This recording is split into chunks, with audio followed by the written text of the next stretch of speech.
UPSC में पूछा गया है, चलिए जरा इसको भी देख लेते हैं।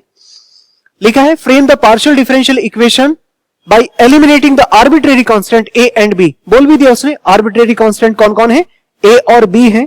From log A Z minus one is equal X plus A Y plus B. लिखिए इसको, सबसे पहले ये जो फंक्शन लिखा है log A Z minus one is equal X plus A Y और प्लस बी, इस तरह से ये इक्वेशन नंबर 1 गिवन है। 10 मार्क्स में 2002 में ये यूपीएससी में पूछा गया है, तो काफी इंपॉर्टेंट क्वेश्चन है, जरा देख लीजिए इसको, समझिए कैसे होगा। यहां एक बात तो क्लियर है, ए और बी आर्बिट्रेरी कांस्टेंट है। दूसरी बात ये कि जेड यहां पर डिपेंडेंट वेरिएबल है, जेड डिपेंडेंट वेरिएबल है, तो इंडिपेंडेंट वेरिएबल कौन हो गए, एक्स और वाई, दोनों 2 and 2 ही है, इक्वल है, तो फिर फर्स्ट ऑर्डर की होगी। चलिए ठीक है, अब इसका डिफरेंशिएशन करें, differentiating with respect to X, X के रिस्पेक्ट पर पार्शियली, ठीक है, पार्शियली हमने इसका डिफरेंशिएशन करना है। तो पहले लॉग का होगा 1 अपॉन ए जेड माइनस वन, और फिर a del Z upon del x हो जाएगा ऐसे, और इधर राइट साइड में बस एक्स का होगा तो 1 हो जाएगा, राइट साइड में एक्स का करेंगे तो 1 होगा। अच्छा ठीक है, तो यहां से एक बात समझिए, क्या ये आपको ऐसे लिख सकते हैं A P upon A Z minus one is equal to 1, बताइए ऐसे लिख सकते हैं कैसे? ये p कैसे हो गया, del Z upon del X को हमने p बोल दिया, तो A P upon A Z minus one, ठीक है, इतनी बात समझ में आ रही है। तो एक तो वैल्यू आ रही है हमारे पास a P upon A Z minus one, क्या आप यहां से सॉल्व करके थोड़ा सा a की वैल्यू निकाल सकते हैं? हाँ जी, आर्बिट्रेरी कांस्टेंट जो a है, क्या उसकी वैल्यू निकाल सकते हैं आप क्रॉस मल्टीप्लाई करके? क्या क्या आएगा देखो, A P is equal, A P is equal, देखिए कैसे, A P is equal A Z minus one, A Z minus one ऐसे, और फिर ए वन साइड कर लें तो A P minus Z is equal minus one, या फिर ए की वैल्यू निकालेंगे तो 1 अपॉन जेड माइनस पी, ये वैल्यू आपको मिल गई है ए की, ये इक्वेशन नंबर 2 कह दें आप इसे, चलिए इक्वेशन नंबर 2 कह दें, इक्वेशन 2 होगी। यहां से हमने पार्शियल डिफरेंशिएशन किया, एक्स के रिस्पेक्ट पर सॉल्व करके थोड़ा सा ए की वैल्यू निकाली 1 अपॉन जेड माइनस पी, समझ पा रहे हैं, ए की value 1 upon Z minus P. अभी आप इसी इक्वेशन का दोबारा से पार्शियल डिफरेंशिएशन करेंगे विद रिस्पेक्ट टू वाई, तो अब लिखें again differentiating with respect to Y, again differentiating equation 1 with respect to Y, तो y के रिस्पेक्ट में करेंगे तो पहले लॉग का होगा 1 अपॉन ए जेड माइनस वन, और फिर y के रिस्पेक्ट पर तो a, और फिर इसके लिखेंगे del z upon del y।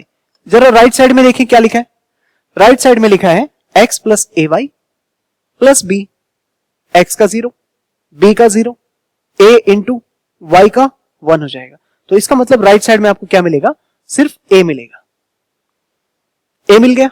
अब आप देख सकते हैं a से a कैंसिल हो जाएगा, इसको क्या लिख सकते हैं आप, इसको लिख सकते हैं q upon A Z minus one is equal 1, ऐसे लिख सकते हैं q अपॉन ए Z minus one.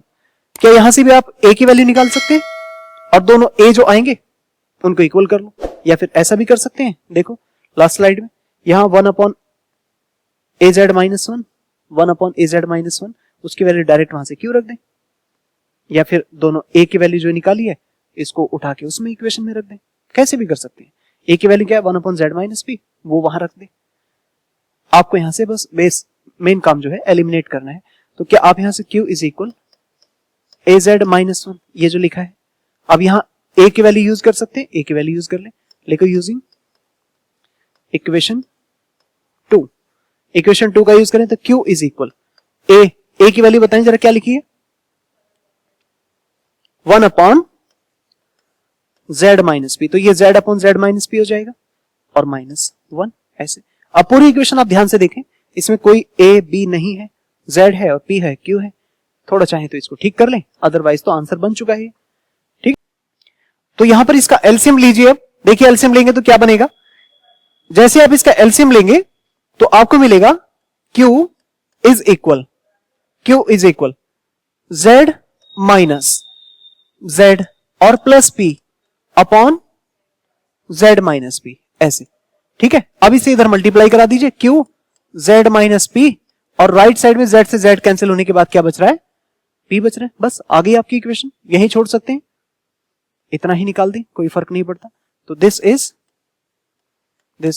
Required partial differential equation. ये है आपकी पार्शियल डिफरेंशियल इक्वेशन।